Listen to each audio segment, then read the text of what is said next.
Sorotan Dunia Islam.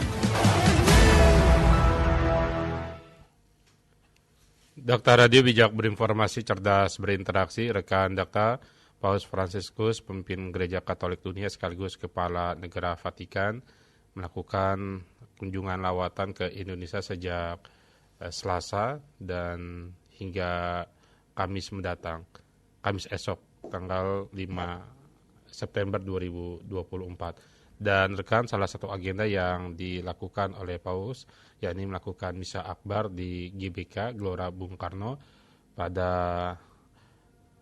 Kamis esok 5 September yang dijadwalkan dimulai pada pukul 17 hingga pukul 19 waktu Indonesia Barat.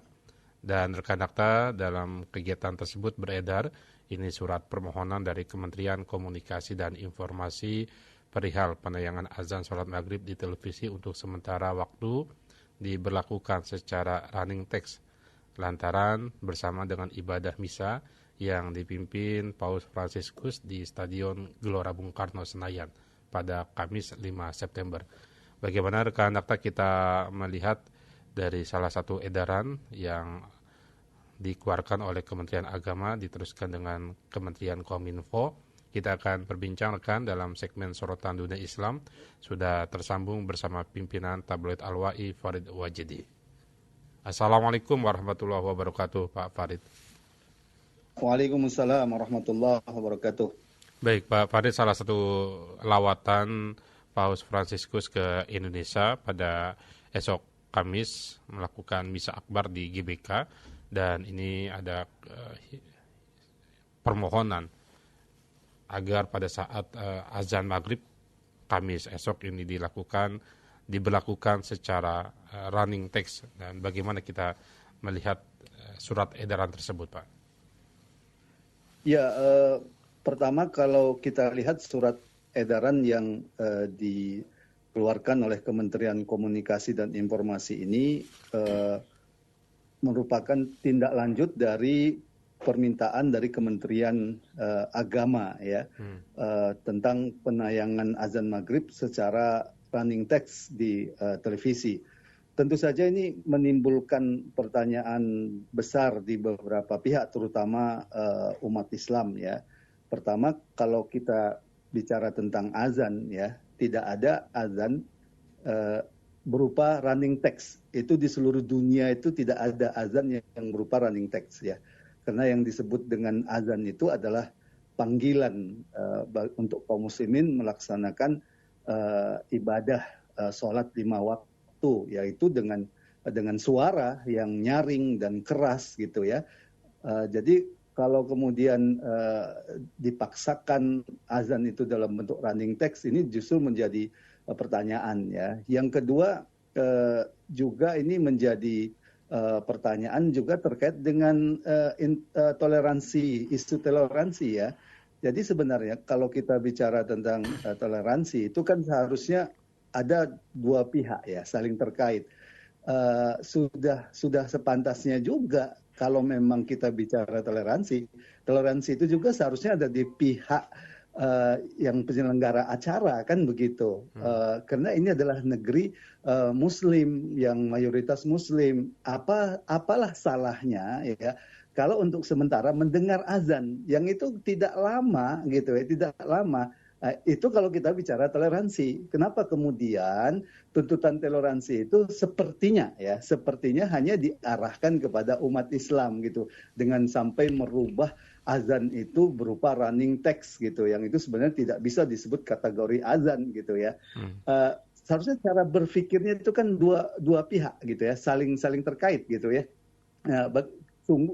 Itu tentu sangat disebut toleransi kalau justru pihak penyelenggara itu mau mendengar azan itu gitu kan, atau mau menghentikan sementara misa itu untuk mendengar azannya umat Islam yang mayoritas ya di negeri ini. Saya kira itu catatan pertama. Baik, ini kan dimohonkan gitu ya pada saat misa akbar ini berlangsung, artinya pada hari itu saja atau pada Kamis esok saja gitu, Pak Farid. Apakah tetap ini seharusnya juga mengikuti mayoritas umat Muslim di Indonesia? Ya, saya kira ini kan perspektifnya saya yakin itu toleransi ya. Toleransi itu juga kan tidak boleh kebablasan ya. Kita mayoritas negeri Islam ini negara ini menerima pemimpin Katolik itu sudah bentuk toleransi yang luar biasa ya. Apalagi saya kira tidak ada di satu negara pun di dunia ini gitu ya. Ketika Paus datang itu semua TV gitu ya, semua TV itu menyiarkan acara misa gitu ya. Di negeri Islam maksud saya ya. Saya kira itu hanya ada di Indonesia. Tapi kan toleransi juga itu jangan kebablasan. Itu yang harus kita jadikan catatan ya. Bisa jadi ini sebenarnya bukan permintaan dari pihak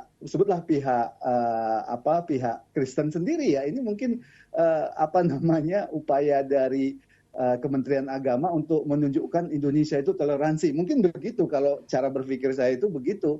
Tapi kan juga janganlah kebablasan gitu kan. Ini kan azan ini kan sudah lama di TV ya. Sejak dulu itu sudah lama dan itu kan sebentar gitu. Kenapa harus diubah menjadi running text ya? Ini kan menjadi pertanyaan besar. Dan yang ketiga kalau kita bicara tentang posisi kita sebagai umat Islam, ini juga penting ya. Seharusnya juga kalau kita bicara posisi kita sebagai umat Islam, negeri yang mayoritas, itu bukan sekedar mengajarkan toleransi kan, seharusnya begitu. Tapi juga mengajarkan Islam itu sendiri ya. Bagaimana Islam itu, bagaimana ajaran Islam itu sejatinya, bagaimana tentang keimanan dan kekufuran itu. Itu yang seharusnya kita juga sampaikan ya. Dan bukan sekedar bicara toleransi ya. Kita tidak mempersoalkan adanya ibadah dari umat di luar Islam dan itu sudah berjalan lama di Indonesia. Tapi kemudian sampai seperti ini pendekatan toleransi itu ya ini yang kemudian kita pertanyakan di sebuah negeri yang mayoritas Muslim ya. Seharusnya kalau sederhana kan begitu ya. Tamu itu kan seharusnya menghargai kebiasaan tuan rumah kan begitu seharusnya kan namanya juga tamu ya. Dan kita juga nggak yakin 100% bahwa permintaan itu ada dari pihak tamu ya. Kita juga nggak yakin 100% dan kita tidak tahu itu ya. Tapi seharusnya ya di mana-mana itu ya tamu menghormati kebiasaan yang ada di tempat itu ya. Kenapa kemudian kita harus merubah itu ya? Karena tidak ada yang namanya azan running text itu tidak ada di mana-mana, itu tidak ada. Yang namanya azan itu ya disuarakan, itu yang disebut dengan azan, bahkan disuarakan dengan keras. Dan itu sebenarnya bagian dari dakwah Islam ya. Saya kira begitu. Baik, bagaimana selama ini umat Islam menjunjung tinggi nilai toleransi dengan kaitan surat Al-Kafirun, Pak Farid? Agamamu, agamamu, agamaku, agamaku, Pak.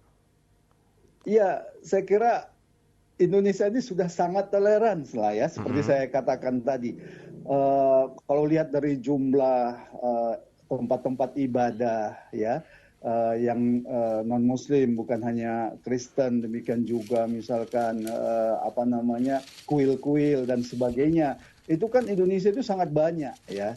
Kalau coba kita bandingkan dengan di negara-negara yang mayoritas Kristen misalkan ya, jumlah masjidnya itu kan juga terbatas ya. Tapi di Indonesia ini kan jumlah rumah ibadah itu sangat banyak. Bahkan di jalan-jalan besar di negeri ini ada gereja-gereja besar ya. Itu menunjukkan Indonesia itu sangat toleran ya. Apalagi sampai seperti sekarang ya ada full TV istilahnya ya, di mana semua TV menyiarkan acara itu secara langsung. Ini kan sudah menunjukkan toleransi. Menurut saya umat Islam di Indonesia ini jangan diajarkan lagi lah masalah toleransi ya, karena itu sudah sangat luar biasa. Yang perlu kita pertanyakan itu jangan kebablasan. Intinya seperti itu.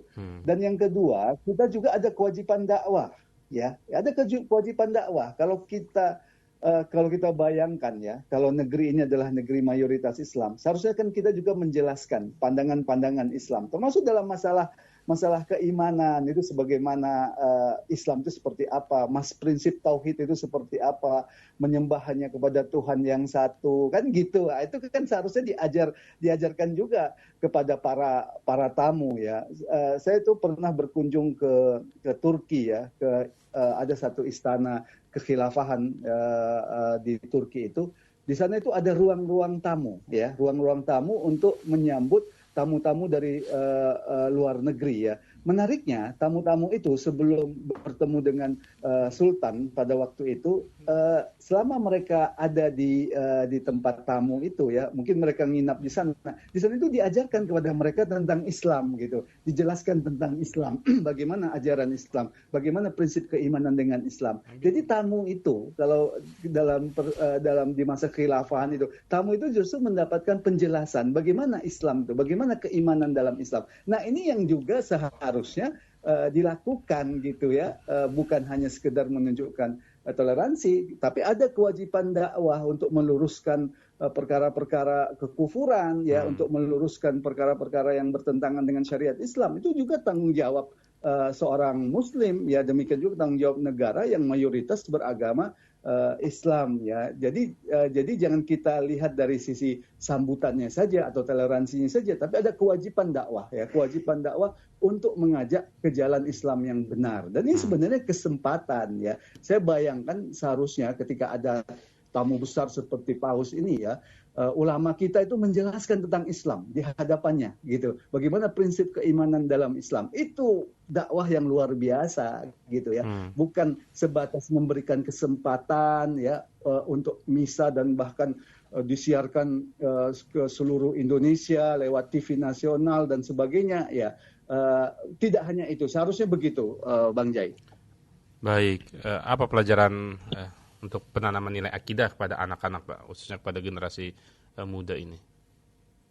Ya, inilah yang juga harus kita kita tanda kutip waspadai ya, ajaran toleran, ajaran intoleran yang itu kebablasan ya. Jadi prinsip keimanan itu tetap harus kita tekankan kepada anak-anak kita bahwa innad dina 'indallahil Islam, agama yang di sisi Allah itu hanyalah Islam ya. Dalam Islam itu ada Tuhan itu hanya satu, qul huwallahu ahad. Tuhan itu tidak beranak dan tidak diperanakkan. Ini prinsip-prinsip keimanan yang harus ditanamkan pada generasi muda. Dan negara sebagai negara yang mayoritas Islam itu juga seharusnya berperan menjaga akidah ini ya, bukan malah membiarkan ya adanya ajaran-ajaran yang kemudian bertentangan dengan keimanan kaum muslimin. Itu catatannya Bang Jai. Baik, Pak Farid, terima kasih informasinya atau catatannya pada pagi hari ini. Assalamualaikum warahmatullahi wabarakatuh. Sama-sama. Waalaikumsalam warahmatullahi wabarakatuh. Sorotan Dunia Islam. Segmen Sorotan Dunia Islam bersama pimpinan redaktor tabloid Al-Wa'i Farid Wajidi.